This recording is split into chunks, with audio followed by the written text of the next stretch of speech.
So what's up guys, ito meron tayong Lancer GLS 2001 model. Ayan yung engine niya, Cyclone High Performance. Ayaw niya mag-start, ang issue natin dito. Ito yung tunog na maririnig nyo pag ini-start siya.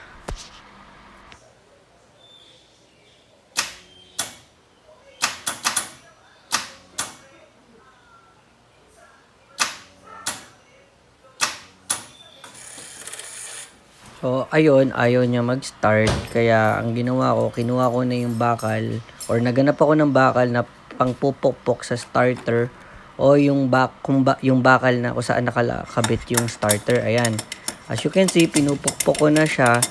After that, itatry ko ng start.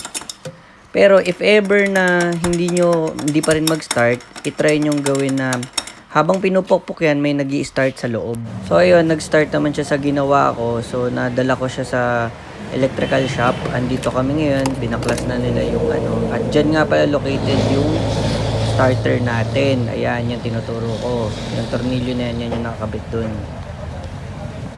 So, ayun, ito, binabaklas na ni Kuya. At nasabi nga niya na medyo mahirap nga tagalin yung mga Lancer na ganito yung model. Buti na lang hindi ako nag-attempt na i-DIY to at dinala ko agad dito. Ayan, mahirap nga talaga sa nakikita ko guys.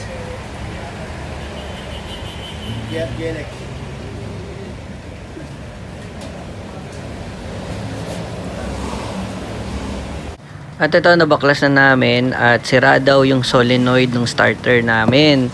So ito, yan yung sira at ito naman yung binili namin.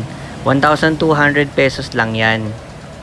So ngayon, nakabit na ni Kuya yung mga tinanggal niyang starter at saka na-replace na rin niya yung sinasabi niyang nasira.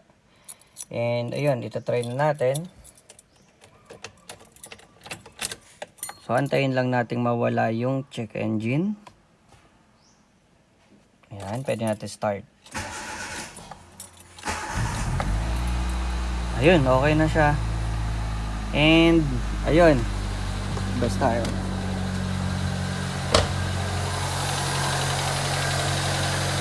Ayan, okay na siya. Bali ang nangyari lang is pinalitan lang talaga yung pinakita ko sa inyong part kanina, yung starter ba yun? Hindi ko alam, sure ko anong tawag doon. Okay na siya. Ang ginastos ko is 1,200 for the part, yung pinakita ko sa inyo kanina, and yung labor ni Kuya is 600 pesos. Bali naka 1,800. Ganun. Yun, so that's today's video.